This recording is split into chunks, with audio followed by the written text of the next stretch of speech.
Buenas tardes a esta última sesión de este cuarto ciclo de Ecotopías en la Casa Encendida. Hoy es una sesión muy especial para nosotros y nosotras en la medida en que contamos con la presencia de Kim Stanley Robinson, que es uno de los escritores de ciencia ficción más importantes del mundo y que, bueno, creemos que por su estilo literario tiene una especial conexión con este ciclo. De hecho, en la primera edición que arrancamos preguntándonos si la sostenibilidad era una marcianada, estuvimos, ¿no?, analizando varias de sus obras y, bueno, pues es un autor de referencia, ¿no?, en estos enfoques que tratan de recuperar, ¿no?, cierta imaginación política de cara a enfrentarnos, ¿no?, al monocultivo cultural de la distopía en el que estamos un poco encerrados. Hay quien se ha referido a Kim como el Julio Verne del siglo XXI.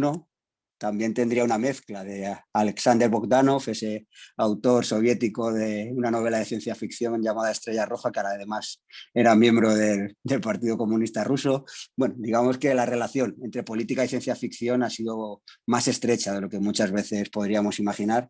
Y bueno, pues Kim destaca precisamente por mirar al futuro intentando conjugar, ¿no?, cómo podríamos aprovechar determinadas innovaciones tecnológicas, otorgando a la ciudadanía fórmulas de protagonismo social, entendiendo también que las dinámicas de sociedades o imaginando sociedades mejores no supone eludir el conflicto y la pluralidad necesaria de formas de organización social y de alternativas ecosociales que no sean unidimensionales, ¿no?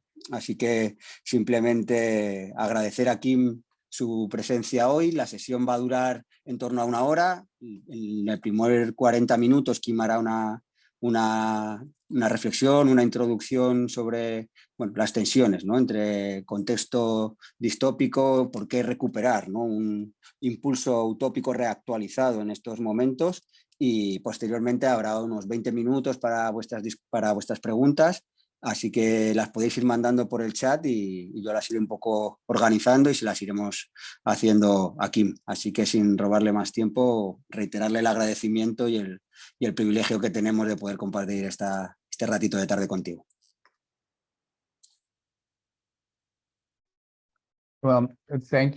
Muchísimas gracias. Es un placer estar aquí con vosotros y voy a tratar de ir dándole forma a mi charla para que encaje con la realidad española ahora mismo. Vamos a ver si podemos hacerlo correctamente, pero en realidad no conozco del todo la situación. Hay formas en las que España es una ilustración de dónde nos encontramos ahora mismo. Es un ejemplo estupendo de las posibilidades que existen. Así que, en primer lugar, me gustaría hablar un poco de la rapidez del cambio, de la velocidad del cambio. Y en inglés y en las ciencias sociales se dice que desde la Segunda Guerra Mundial hemos tenido lo que se puede llamar la gran aceleración. Y ese es el nombre que se le da a la aceleración de prácticamente todo lo que medimos, es decir, la población humana, la cantidad de estrés que se ejerce en la biosfera, la producción de comida a través de la Revolución Verde y, en resumen, en general, desde la Segunda Guerra Mundial, la civilización humana ha ido cada vez más rápido y lo podemos ver en gráficos en los que se ve que la curva tiene un poco la forma de un palo de hockey hacia arriba. Y creo que estas aceleraciones, dentro de la aceleración que tiene que ver con la confluencia de eventos o acontecimientos sociológicos y tecnológicos, y ahora mismo estamos en una aceleración que es bastante impresionante para todos. Creo que nos hemos acostumbrado a la velocidad del cambio. En América se publicó un libro en 1970 que se llamaba Shock Futuro, sobre esa sensación de ir cada vez más rápido, pero luego llegó un momento en el que la gente ya no estaba sorprendida o no se quedaba en shock por el futuro, porque ya nos acostumbramos a esa rapidez. Pero ahora me gustaría hablar de la pandemia de COVID y también de la invasión rusa de Ucrania, de los recientes acontecimientos y desarrollos en la inteligencia artificial y, por supuesto, los cambios en el mundo físico por el cambio climático, todos estos eventos se han combinado de forma que yo escribí mi libro, El Ministerio del Futuro, en 2019 y ahora, unos años después, ya es, de hecho, algo histórico, algo que representa la época en la que lo escribí. Parece que está al otro lado de esa brecha geológica y muchas de las frases de mi novela ahora son incorrectas, en particular cuando hablan de la rapidez del cambio, la velocidad del cambio. En mi novela hay frases en las que se dice a lo mejor que los 2030 eran años zombies. Bueno, pues eso no va a suceder. Eso es imposible ahora que suceda.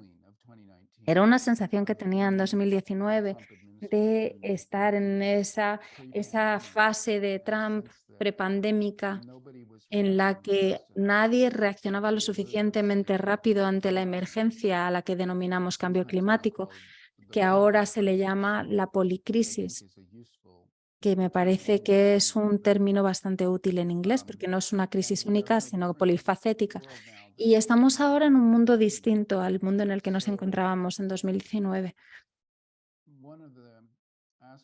Uno de los aspectos de esa situación es ese sentimiento estructural. Esto lo dice Raymond Williams, el crítico literario marxista de izquierdas.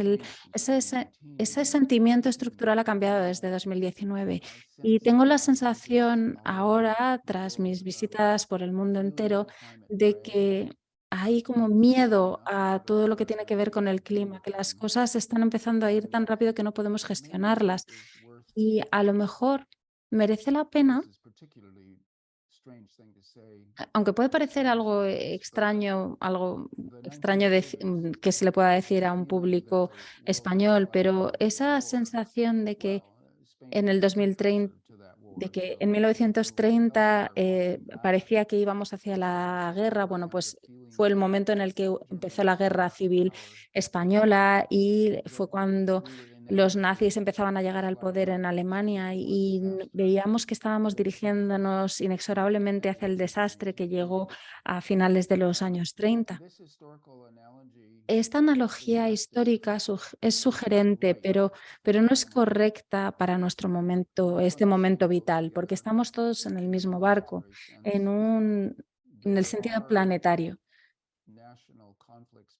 Hay conflictos nacionales entre estados soberanos, que es algo que es obvio, con la invasión de Rusia, la invasión de Ucrania por Rusia, que es una actuación totalmente criminal que puede ser de alguna forma limitada, pero el Acuerdo de París ha hecho que todos los estados, todos los estados sean estados miembros. Me gustaría hablar de estados miembros para tratar de estructurar el resto de esta charla. Pero antes de empezar a hablar de esto, me gustaría terminar de hablar de la rapidez o la velocidad del cambio. En la ecología, en la que se estudia la red de criaturas vivientes que ocupan una región o una zona de agua, se realizan cálculos sobre la rapidez del cambio que me parece que son interesantes y que podríamos utilizar nosotros. Si el cambio sea demasiado rápido, es un desastre y las criaturas, los seres vivos, no tienen la posibilidad de ajustar su comportamiento para ajustarse a la nueva situación. Si un meteorito estallase contra el planeta, o si una guerra nos impactase, es una catástrofe que no nos da tiempo de reacción, no nos da tiempo de cambiar. Simplemente tenemos que sobrevivir ese momento en el día a día. Y esa es una velocidad demasiado rápida. Y luego, por otro lado, al otro lado de la escala, y aquí me gustaría de nuevo hablar de antes de 2019, cuando hablábamos de la crisis climática, el cambio era algo de lo que se hablaba como si fuese a ocurrir en cientos de años. incluso cuando hablábamos de la subida del nivel del mar, hablábamos de miles de años. El cambio era demasiado lento para la percepción humana o para las decisiones políticas, como para poder entenderlo, y entonces lo ignorábamos por ser algo demasiado lento como para inspirar acción. Y, y creo que esa era la situación en la que nos encontrábamos antes de la pandemia, antes de vernos impactados por la pandemia. Pero ahora, por esa aceleración dentro de la aceleración de la que hablaba antes, puede que estemos en la zona de ricitos de oro. Es decir, que estamos esperando a la velocidad correcta para que nosotros podamos actuar. En 2009, Rönnström, el sueco que se encarga del Instituto Potsdam de Alemania, publicó un artículo muy famoso en el que hablaba de los límites planetarios, en el que decía que hay aspectos de la biosfera que no podemos cambiar sin poner en peligro a la biosfera, a la propia biosfera. Él y sus coautores identificaron 9 tipos de límites planetarios. Uno de ellos es el dióxido de carbono, el otro es el ciclo del nitrógeno y otro es el principio de la extinción masiva de las hormigas, cosa que ya hemos iniciado con acciones humanas. Eh, estas, estos límites planetarios se están uniendo y no podemos romperlos sin introducirnos en una situación en la que, aunque toda la humanidad decidiese decidir gestionar la situación y reducir la aceleración y la degradación de la biosfera, no seríamos capaces de hacerlo. Solamente tenemos un poder o una posibilidad limitada en cuanto a los límites físicos del planeta y todo. Y cambiar nuestros biosistemas solo se puede hacer en algunos momentos determinados en los que podemos afinar unos procesos mucho más grandes de manera que vayan en la dirección en la que queremos que vayan. Pero eso rápidamente, por unos ciclos positivos, las cosas que van más allá de los límites planetarios y de los procesos de los límites planetarios pueden acelerar también de forma destructiva la situación. Y una de las formas más obvias es que si hay demasiado CO2 en la atmósfera, entonces eso va a calentar la Tierra y eso va a liberar muchísimo, muchísimo más CO2 congelado y metano del permafrost en el Ártico, de manera que se va a convertir en un invernadero, un efecto invernadero imparable, algo que la humanidad no podrá frenar.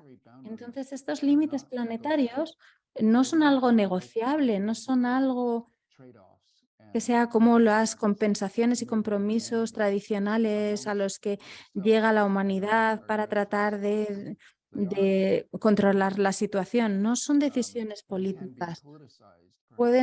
Puede politizarse, se convierte en política, pero no son negociables. Son límites planetarios reales. Ahora bien, la implicación de todo esto la estamos empezando a entender. Y cuando se firmó el Pacto de París, el Acuerdo de París, todas las naciones decidieron luchar contra el cambio climático de una forma importante, con un tratado muy importante que, que, eh, sigue, que sigue considerándose en todas las COP. Acabamos de tener la COP27 en noviembre, pero creo que fue la COP15 cuando se firmó el Acuerdo de París. Y eso es lo que ha liderado el proceso desde entonces.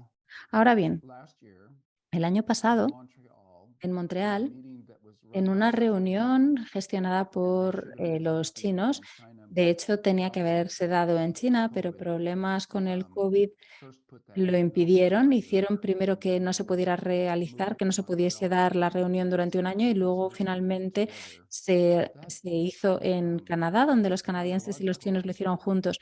Y aquella aquella reunión, aquella COP, permitió que se llegase a un acuerdo en la que se decide que el 30% de la superficie del planeta debería estar preservada para los animales salvajes y que la humanidad dejaría tranquilas esas zonas y dejaría que la naturaleza salvaje se reparase sola. Porque la vida es robusta, la vida es muy prolífera, prolifera muy bien, la vida quiere vivir y lucha por vivir, y si dejamos al mundo silvestre solo, si le dejamos tranquilo, se adaptará a las circunstancias en las que se encuentra y podrá evitar ese evento de extinción masiva. Así que esto es algo tremendo y China luchó por ello. De hecho, China hizo que los estados africanos que están bajo su poder acordasen que se llegase a esa decisión, porque estas COP suelen darse por consenso, cosa que no es normal en los acontecimientos políticos. En este caso, todas estas decisiones se tienen que firmar con consenso, lo cual hace que vaya todo muy despacio y que sea muy costoso, pero por otro lado, le da muchísimo poder porque todo el mundo lo ha acordado, ha dicho que sí finalmente. Así que, aunque es un poco frustrante el tener que llegar a consenso y que todo el proceso sea tan lento y sea mucho más lento de lo que necesitaríamos que fuera, sigue siendo de todos modos un proceso muy poderoso, y aquel momento en Montreal el año pasado fue un momento crucial. Fueron unas noticias importantísimas de las que no se habló lo suficiente, porque los humanos se centran en sí mismos, los humanos se centran en comunicaciones más triviales o más locales. ¿Quién sabe? Sabemos todos que Internet está lleno de porquería y de peleas, pero esas noticias, aquella noticia era crucial para nosotros para poder sobrevivir la crisis climática, que de hecho es también una crisis de la biosfera.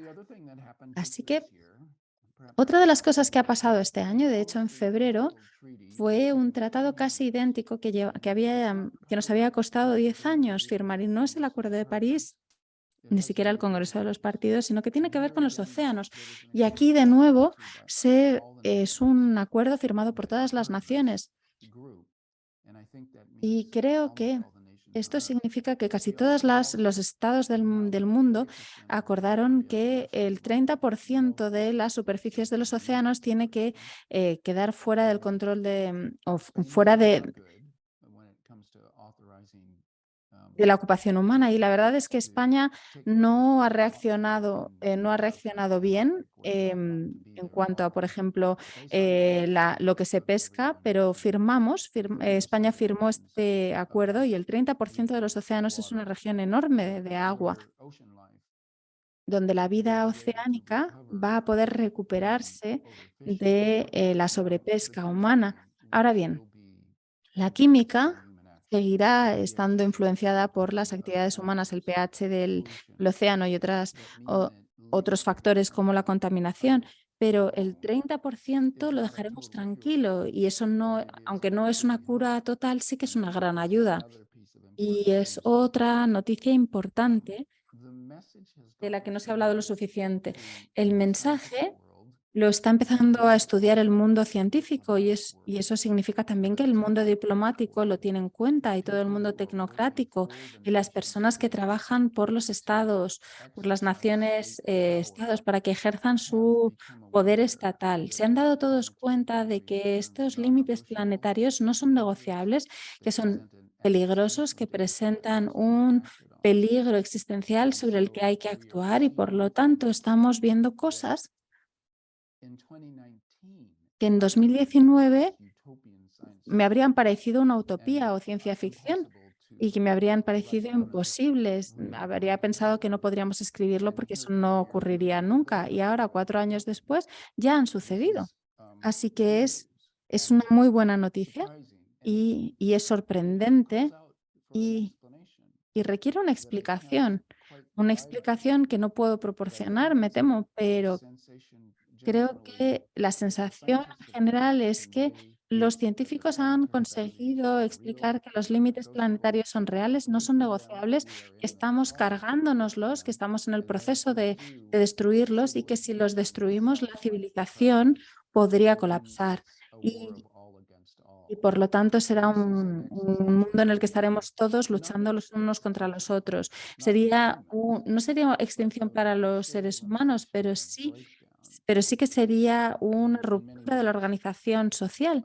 Y de muchas maneras eso es tan malo o incluso peor que si desapareciese la civilización. Y ahora brevemente me gustaría hablar de las finanzas, de la parte financiera de esta situación.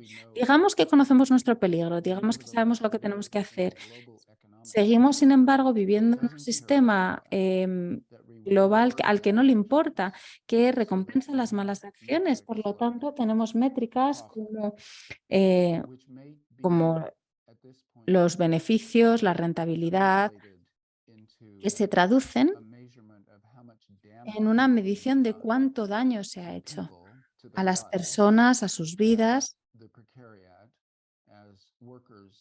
es decir, los que son más vulnerables, los trabajadores en un mundo de poder capitalista y también la biosfera. La biosfera está siendo destruida para conseguir beneficios a corto plazo que crearán daños a largo plazo. Beneficios para todas las empresas y para los estados que también están considerando su PIB. Son mediciones que lo que muestran es el daño realizado. El daño realizado solamente por la acumulación de valor a corto plazo para algunas personas, una acumulación de valor que no durará a largo plazo. Por lo tanto, es simplemente un reflejo de las inversiones capitalistas en distintas empresas y sus esfuerzos. El valor de los accionistas es otra de las mediciones del daño realizado, de los beneficios a corto plazo a expensas de unas pérdidas a largo plazo. Y estamos en un sistema económico nocivo que no sabe gestionar la emergencia del cambio climático porque no entiende el sistema económico. El sistema económico no entiende la naturaleza del peligro y no lo ha valorado, no le ha puesto un precio. Por lo tanto, las acciones humanas,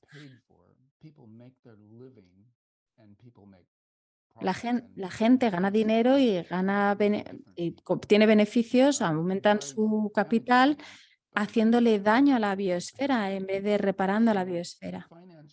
Entonces, la situación financiera es bastante mala y lo que me gustaría explicar aquí es que ahora empezamos a recibir señales de que la situación está mejorando. Por empezar, hay una concienciación general de la crisis y también hay una concienciación general de que la crisis la causan las economías capitalistas que no han sabido calcular lo que los humanos deberíamos estar haciendo y que no han tenido en cuenta lo destructivo de nuestras acciones.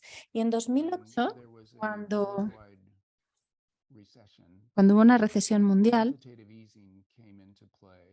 tuvimos la posibilidad de contar con ayudas en Estados Unidos, en Europa, en China, con sus bancos, con sus bancos centrales. Contaron con unos 3.000 millones de dólares para para tener una flexibilización cuantitativa para que la gente pudiera seguir trabajando para evitar una depresión. Se creó dinero. No estoy hablando de criptomoneda, estoy hablando de que la criptomoneda siempre, cuando pensamos en ellas, son bitcoins, que son en realidad fraudes, que son esquemas Ponzi, que no es dinero realmente, tal y como se define el dinero, que es un medio de intercambio, un almacenaje de valor que es una señal de confianza social. Bitcoin y las criptomonedas no cumplen con ninguna de esas tres definiciones y de lo que estoy hablando es de dinero emitido por los bancos centrales. Los Estados miembros, las naciones eran quienes emitían esta moneda. Y para decirlo de forma directa, cuanto más rica era la nación, más dinero puede emitir sin tener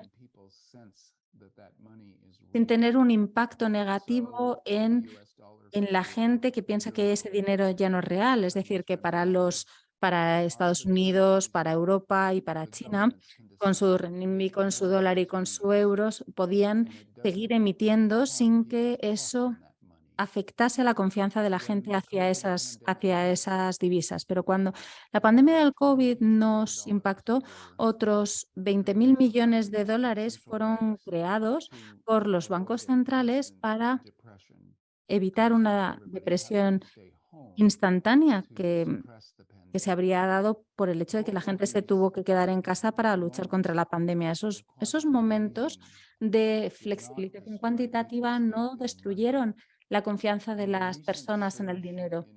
Y la inflación actual no se debe a aquellas flexibilizaciones cuantitativas, se debe a la guerra de Rusia contra Ucrania, que hace que haya una carencia de combustibles fósiles y una carencia de comida también. Y por supuesto, cuando hay carencia de cosas que necesitan las personas o que quieren las personas, el precio aumenta. Entonces, no hay que pensar que la flexibilización cuantitativa es negativa, se puede volver a hacer, seguramente se volverá a hacer. Y de hecho, la crisis bancaria actual en Suiza y en Silicon Valley está siendo contenida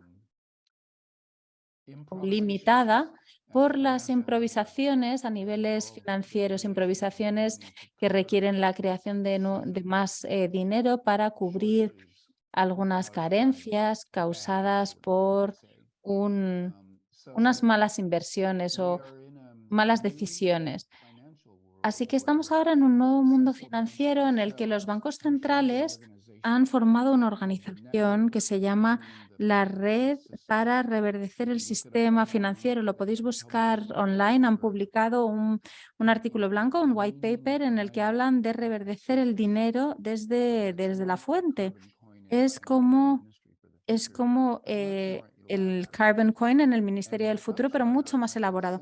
Y seguramente será similar el resultado a mi novela, porque si hacemos que se reduzca el carbono en la atmósfera, se nos paga por ello y en cambio, si introducimos más carbono en la atmósfera, pagamos impuestos por ello. Y al hacer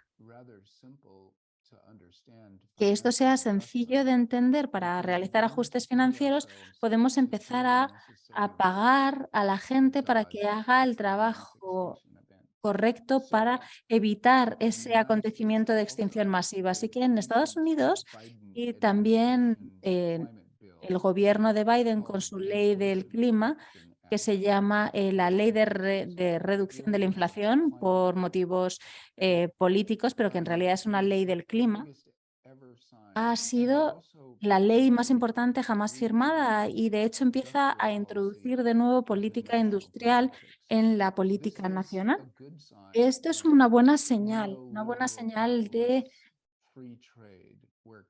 que los capitalistas liberales, que eran los que dominaban el mundo y los Estados miembros eran los sirvientes del capital privado, están empezando a cambiar. Ahora parece que se lucha por un control nacional de las economías y va a coordinarse con otras naciones mediante el Acuerdo de París y otros acuerdos internacionales para empezar a hacerse con la economía, para que el capital privado deje de controlarlo y para forzar mediante leyes y también por la creación de dinero, por la emisión de dinero en actividades verdes.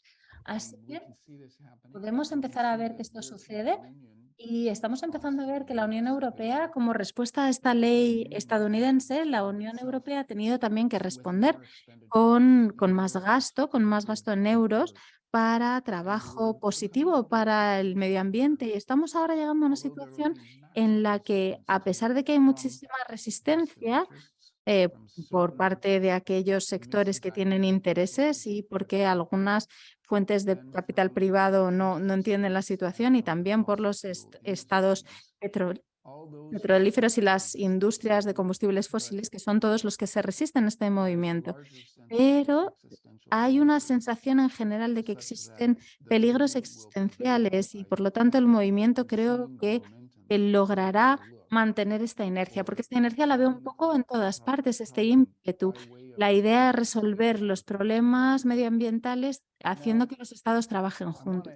Y ahora me gustaría ir llegando a la conclusión de mis comentarios con una especulación final sobre la situación en España. Y he de decir inmediatamente, en primer lugar, que, que soy bastante ignorante de la situación española, pero forma parte de la historia mundial. España forma parte de la historia europea y del Mediterráneo. Y dado que yo vengo de California y tengo mi propia Sierra Nevada, conozco un poquito cuál es la situación en España. Y bueno, también conozco la situación internacional. Así que, en primer lugar, he de decir que es un Estado miembro de la Unión Europea, lo cual es muy importante, porque eso significa que forma parte de una organización política más importante y todos los Estados miembros de la Unión Europea tienen una influencia a nivel del Estado macro de la Unión Europea. Pero también ser un Estado miembro tiene otras implicaciones o connotaciones sociales, políticas, económicas, porque se le ha dado soberanía a una organización más grande y por acuerdo, de forma voluntaria, para obtener más poder a nivel local, se le ha dado poder a esta gran institución. Y entonces España, de alguna manera, es una federación también por su contexto histórico. Ustedes tienen a Cataluña, al País Vasco, tienen Andalucía, tienen a Galicia. Estas regiones eran estados que se unieron y podríamos incluso incluir a Portugal en la ecuación. Toda la península ibérica es una unidad geográfica que a lo largo de su historia temprana y gracias a sus gobiernos sólidos estaba unida. Y en algunas de mis novelas de ciencia ficción me he referido a Mondragón en la región vasca como un modelo de lo que a lo mejor podríamos llamar un capitalismo católico. O en América del Sur tienen la teología de la liberación, que es una especie de una insistencia religiosa católica que se centra en la igualdad para todos. Y yo me pregunto si a lo mejor Mondragón es teología de la liberación, es esa teología de la liberación que viene de España directamente. El padre José María Sendia, sé que no se pronuncia así, lo siento, es que tiene muchas sílabas, no logro decirlo. Pero este joven, en su transformación de Mondragón, estaba también dedicándose a la teología de la liberación bajo el yugo de Franco. Yo creo que es un modelo de ajuste inteligente ante una situación mundial que no podemos controlar, pero que podemos manipular a nivel local. Y creo que es una lección para el resto de España. Y además también me gustaría recordar la memoria de la convivencia. De la convivencia, no sé cómo se pronuncia, convivencia, pero bueno, ¿saben a qué me refiero? ¿A qué periodo de tiempo me refiero en la Edad Media? Y ahora tienen ustedes oportunidades de hacer una resilvestración de España y darle espacio a otras criaturas silvestres antes de 2030. España podría conseguir ese programa de forma sencilla, porque lo estamos haciendo ahora en California, donde ya nos encontramos a un 24% y en 2030 ya estaremos al 30%. Muchas personas hablan de 50 en 2050, que en 2050 la mitad de las superficies serán silvestres, serán para los animales por nuestro bien. Yo creo que estos son proyectos que podrían interesarle a España también, y formar parte de la Unión Europea les va a dar acceso a fondos europeos para poder tener proyectos para la decarbonización, para la reducción del CO2.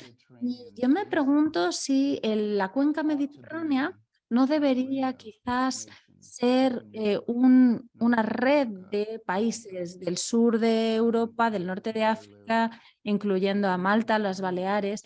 La cuenca mediterránea es una región geográfica crucial y no me parece que se esté unificando como debería mediante una organización geopolítica tan importante como pueda ser la Unión Europea, pero creo que hay oportunidades en las que debería pensarse. Y también he de decir que entre el Acuerdo de París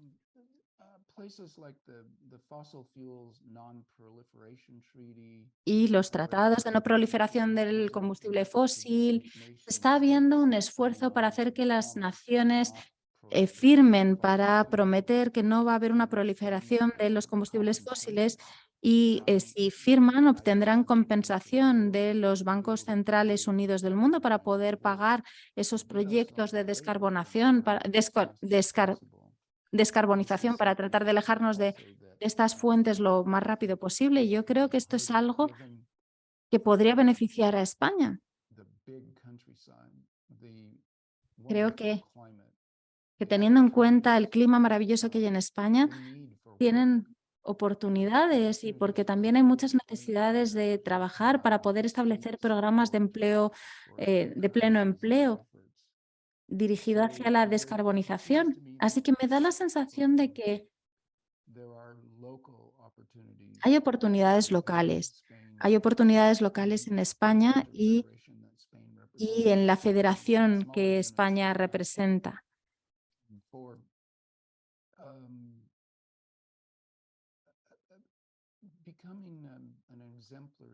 Convertirse en un estado ejemplar, y estoy pensando ahora en California, dentro de Estados Unidos, no es lo mismo que si lo fuera España dentro de la Unión Europea, pero la verdad es que California está siendo líder mediante ejemplo y mediante la aprobación de leyes locales y es muy sugerente, muestra lo que se puede hacer. Es algo que se puede hacer de forma internacional, global. Las pequeñas unidades políticas pueden liderar mediante el ejemplo y pueden tratar de conectarse con los demás. Así que con esas palabras voy a darle de nuevo la palabra a Kois y a todos los demás que quieran plantearme preguntas, así que estaré a su disposición. Muchísimas gracias. Muchísimas gracias, Kim, por esta intervención tan inspiradora. Así que, bueno, a raíz de escucharte voy a, pues, a hilar con un par de cosas de las que has comentado, ¿no? Me ha resultado muy, muy sugerente como tu mirada autocrítica hacia el propio libro en función de cómo ha ido pasando el tiempo, ¿no? De cómo la propia realidad lo ha hecho envejecer al Ministerio del Futuro y, bueno, en buena medida si lo escribieras ahora, como decías, tendrías, ¿no? que cambiar las ficciones, ¿no? Y tirando de esa reflexión veía también, ¿no? Como en en los últimos libros, por lo menos en los que tienen fechas más claras, podíamos, o que aparecen más netamente en el título, pasamos de 2312 a 2140 en Nueva York, al Ministerio del Futuro, que es un futuro cada vez más próximo, ¿no? Es decir, como que ha sido acercando, ¿no? La distancia entre el tiempo en el que pensamos o especulamos sobre futuros alternativos y la propia realidad, ¿no? Para un poco, yo creo, tratar de ajustar, ¿no? O modular ese distanciamiento, extrañamiento necesario, que es lo que nos provoca, ¿no? Yo creo que la ciencia ficción resulte estimulante, inspiradora, provocadora para pensar e intervenir sobre el propio presente. Yes, thank you for that. Sí, muchas gracias por ese comentario, es totalmente cierto.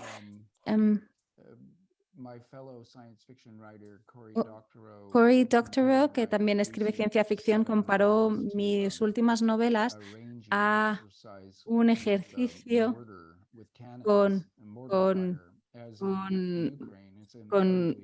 cañones y fuego de mortero. Y de hecho dijo que ahora en Ucrania cada disparo llega más cerca al presente. Desde mi novela 2312 hasta ahora, cada novela se ha ido acercando más al presente y ahora estoy escribiendo, de hecho, acerca del cambio climático, diciendo que el cambio climático ya no es algo que estará en el futuro, sino algo que tenemos ahora mismo en el presente.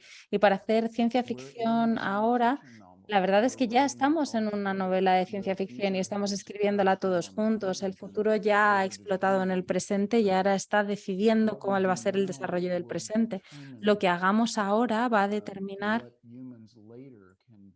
lo que los humanos en el futuro podrán hacer.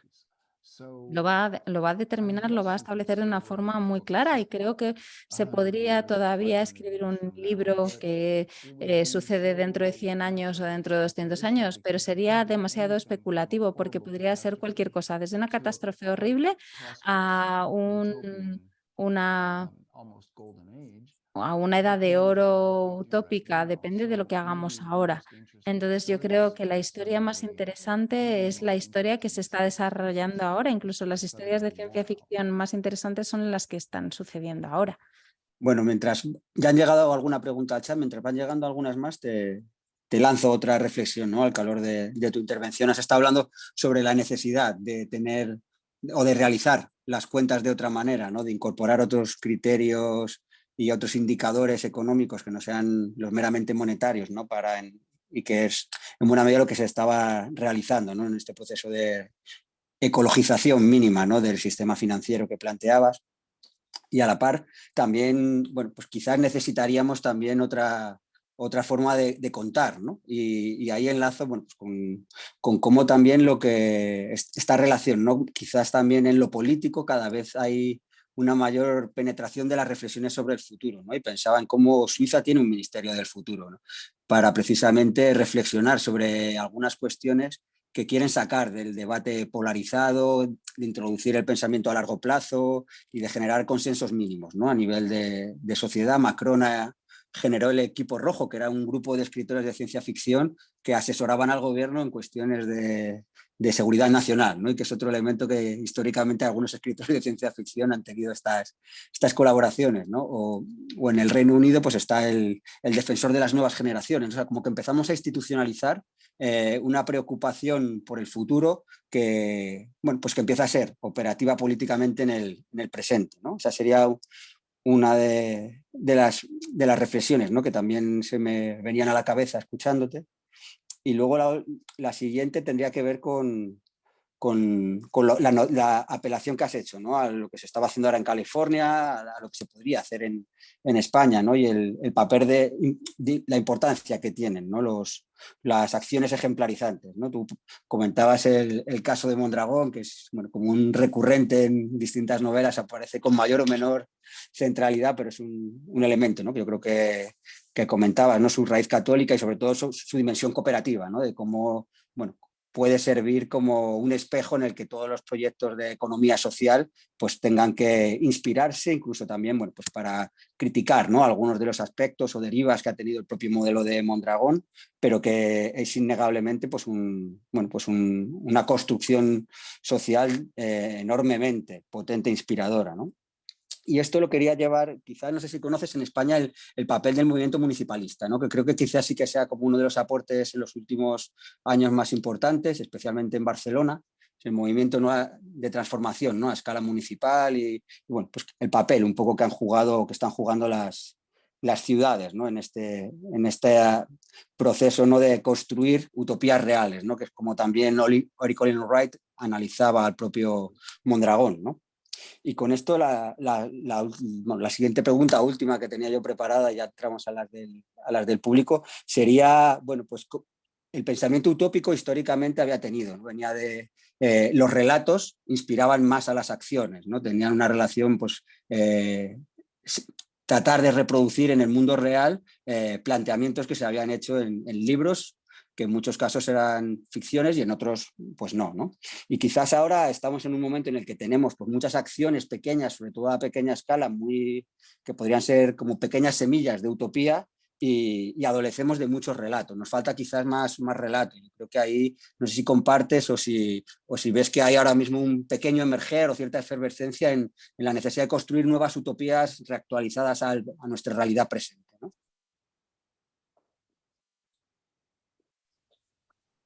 Yes, I absolutely think Sí, desde luego, creo que necesitamos contar con más utopías.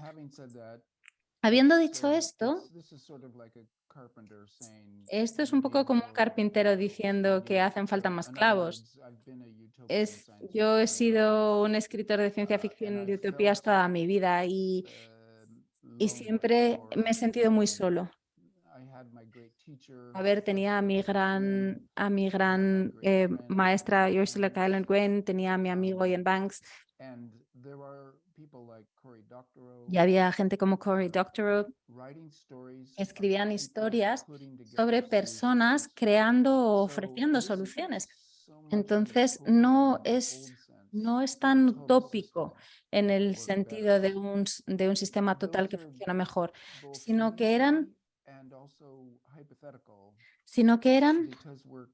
fáciles e hipotéticos, porque estamos un poco atrapados en la historia y en el momento en el que nos encontramos. Y la ciencia ficción utópica para mí se ha convertido en una especie de descripción de las mejores alternativas. Es decir, teniendo en cuenta dónde nos encontramos, que es un momento de peligro inminente y un sistema global bastante malo, con residuos de relaciones de poder antiguas, una especie de futilidad constante y omnipresente. Estamos en una situación peligrosa y la mejor posibilidad podría ser simplemente evitar la extinción masiva, el acontecimiento de extinción masiva como en mi ministerio, y eso es una utopía. Esa es nuestra utopía. No la sociedad perfecta, sino simplemente el ver cómo gestionar los próximos 30 años. A ver, obviamente necesitamos mucho más de eso y yo lo he visto que hay escritores más jóvenes a los que se les llama solar punk, que están tratando de evitar sus responsabilidades políticas. No quieren decir escribo ficción utópica porque eso les marginaliza comercialmente y políticamente. Y a los utópicos se les considera aburridísimos, así que como escritor joven estás en una situación peligrosa. Así que escriben ficción climática, así que digamos que la ficción climática es un nombre para la ciencia ficción de nuestro tiempo, que se enfrenta a la situación del mundo real, ese tipo de ciencia ficción. Y además también una cepa utópica, porque en ocasiones hay historias de ficción climática en la que todo se va a la mierda, son distopias, pero son un poco historias de zombies, ¿no? Son historias que vienen dominadas por la ficción del terror. Pero la ciencia ficción, que se llama ficción climática, creo que va a seguir aumentando y es algo positivo, porque son personas que hacen un esfuerzo para contar historias de la humanidad gestionando con éxito el problema. Y eso es en lo que se ha convertido la utopía. Y cuando vemos este nuevo género de la ficción climática, a lo mejor lo podemos traducir y podemos decirnos, bueno, pues esto es en lo que se ha convertido la utopía en nuestro tiempo. Se ha convertido en ficción climática. Muy interesante. Pues te comparto una de las primeras preguntas que ha ido llegando por el chat.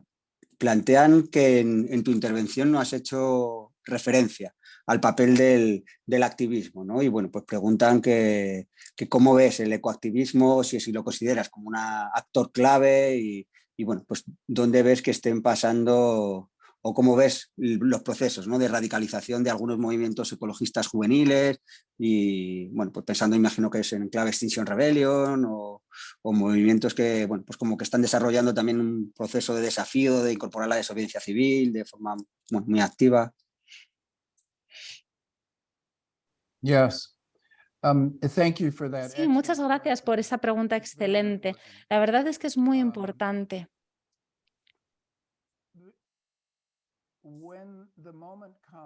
Cuando llega el momento en el que los ciudadanos corrientes llenan las calles, y lo estamos viendo en Francia ahora mismo por el cambio en cuanto a la edad de jubilación, lo estamos viendo también en Israel ahora mismo por el intento de cambiar la ley del Tribunal Supremo, eso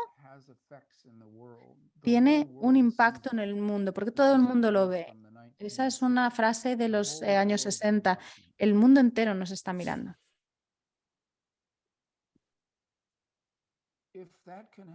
Si eso puede darse con el cambio climático, y he de decir que eso es complicado, pero podría suceder. Entonces, los estados-nación, los estados y sus fuentes de poder van a empezar a cambiar mucho más rápido de lo que lo están haciendo ahora. Así que las manifestaciones masivas son importantísimas, pero hacer que la gente lo haga normalmente requiere que estén interesados directamente por el tema, ya sea porque sea interesante para ellos o para sus familias. En Israel no es así, porque están saliendo a las calles por un tema de principios, por un tema de principios gubernamentales. Y me pregunto si esas manifestaciones se podrían considerar como una protesta en nombre de sus hijos. Es decir, algo que los hijos todavía no pueden hacer y sus padres se manifiestan ahora. Y también es una cuestión de que nos lleva al tema de la desobediencia civil, y si puede ser un poco como Andreas Momm, el filósofo sueco, lo presentaba, cómo hacer estallar un gasoducto, por ejemplo, o sabotaje. Y otra crítica que le haría a mi Ministerio del Futuro es que no distingue correctamente entre sabotaje y asesinato. Y son acciones éticas totalmente distintas. Y podríamos decir que la destrucción de la propiedad y la destrucción de cosas no es violencia, pero sino que la violencia es hacer daño a humanos o, digámoslo de esta manera, dañar propiedad puede llegar a ser algo justificado éticamente si esa propiedad va a hacer daño o a destruir las vidas de las personas en los próximos años o en el próximo siglo o en los próximos miles de años. Podría ser totalmente justificable. Y ese es un aspecto de la desobediencia civil de la que habla Andreas Momm y lo explica muy bien, pero una sola persona o un solo filósofo, pensador o líder puede llegar a una conclusión decisiva. Nadie ha llegado a una conclusión decisiva porque esto es algo generacional. Los grupos tienen que pensarlo, los individuos tienen que hablar los unos con los otros acerca de lo que está bien hacer y lo que no. Y a lo mejor lo ideal sería que las acciones legales fueran las que lo estableciesen.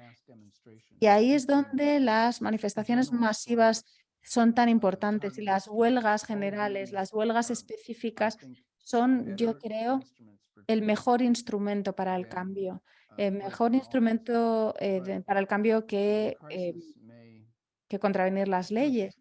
Pero las crisis a veces pueden empujar a la gente a hacer cosas que podrían no ser muy eficaces, pero lo hacen por desesperación y por rabia y enfado. Así que supongo que primero tendríamos que organizar acciones en grupo que muestren a los legisladores y a los políticos y al capital privado cuál es la situación, para que los jóvenes se unan y que, por ejemplo, se peguen a las puertas de un banco o de un fondo de inversión para protestar contra las inversiones constantes en los combustibles fósiles, que es de hecho una actividad suicida, pero que parece ser que es inevitable para algunos cálculos a corto plazo de de estas instituciones. Entonces, tendría que haber tendría que haber manifestaciones muy específicas que no molestan a la población general. Por ejemplo, Extinction Rebellion se tiran en las autopistas y hacen que la gente no pueda llegar a su trabajo a tiempo. Y eso lo único que creó fue una irritación de la gente en general y demostró la arrogancia de los que protestaban. Pero en cambio, pegarte a las puertas de cristal de un banco y forzar a las personas que trabajan en ese banco a pensar en lo que están haciendo, eso podría ser mucho más eficaz. Y me gustaría terminar diciendo que yo no creo que hayamos tenido una conversación acerca de la retórica de la acción, es decir, cuáles son las acciones que tienen qué efectos y cuáles son las acciones preferibles, porque tenemos una retórica estupenda en cuanto al lenguaje, pero no tenemos una retórica lo suficientemente afinada para las acciones. Y han pasado cosas impresionantes en España, en la historia española y en la historia europea también, hasta el punto en que la conversación sería más bien una conversación sofisticada, mucho más sofisticada que en un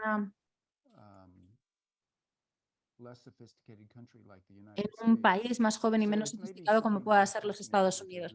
Así que a lo mejor es algo de lo que tenéis que hablar con vuestros grupos. Yo creo que habría que hablar de eso. ¿Qué se puede hacer para que el proceso vaya más rápido que como va ahora mismo en la COP? Eso podría ser una intervención útil. Pues Kim, sabíamos que tenías poquito tiempo. Te lanzo una última pregunta. ¿Tienes...? Oh, ¿Sí? yes.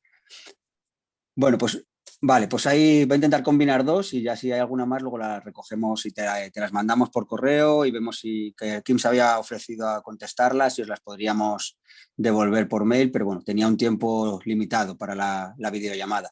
Había dos preguntas que bueno, voy a tratar de hilar para ver si puedes a lo mejor contestarla en una. Una incidía, ¿no?, en la importancia del activismo y planteaba los riesgos, ¿no?, del ecofascismo y un poco, bueno, como que ese escenario no aparecía, ¿no?, ni sobrevolaba en el Ministerio del Futuro y que, bueno, pues que podía ser quizás una reflexión por ahí. Y la otra tendría que ver con considerar cuál es el papel que ves del arte, del artista, de intentar buscar, ¿no?, otros registros, otros códigos comunicativos en este momento crucial, ¿no?, para comunicar tanto la gravedad, urgencia de la crisis como la importancia de las alternativas o incluso pues, las políticas ambiciosas que se pudieran estar poniendo en marcha. Sure, thank you. Sí, claro, muchas gracias. Voy a responder a las preguntas en el orden en que me las ha planteado. No, a ver, ese término ecofascismo a lo mejor es una historia de ciencia ficción disfrazada y a lo mejor es una especie de ataque a las personas que proponen que cambiemos las leyes para evitar una crisis climática. Así que no me fío mucho de ese término. Yo no estoy seguro de que exista la posibilidad de que haya un ecofascismo. No creo que un Estado pueda utilizar el poder estatal para pedir a la gente que se comporte de forma limpia, de forma ecológica, ni un Estado va a pedir al capital privado que actúe de una forma que sea similar al fascismo. Es que en realidad la palabra fascismo significa dos cosas. Está el fascismo histórico de los 1930, 40, 1920. Tenemos, por lo tanto, España, Italia, Alemania. Y es un capitalismo liderado por el Estado, pero es que hay capitalismo estatal ahora mismo en China y los ciudadanos chinos apoyan ese capitalismo y eso también era la situación en Alemania y en Italia en los años 30 y 40. Pero nadie habla de China como si fuera un Estado fascista, es un término histórico y además es un insulto, es un término que se utiliza para insultar. Y supongo que el periodo neoliberal, es decir, 1980 a 2020, cuando el capital privado tenía el poder de establecer las normas en las que los demás teníamos que operar, ¿era un tipo de fascismo? Bueno, pues no, pero era demasiado poder en un único ámbito del espectro político, demasiado poder en las manos del capital privado, esencialmente en las manos de los ricos, que eran los que operaban en el mundo entero. En Estados Unidos lo llamamos el 1%. 1% de las personas le decían a los otros 99% qué es lo que tenían que hacer, y el valor de lo que hacían de alguna forma iba redirigido a ese 1% hacia arriba.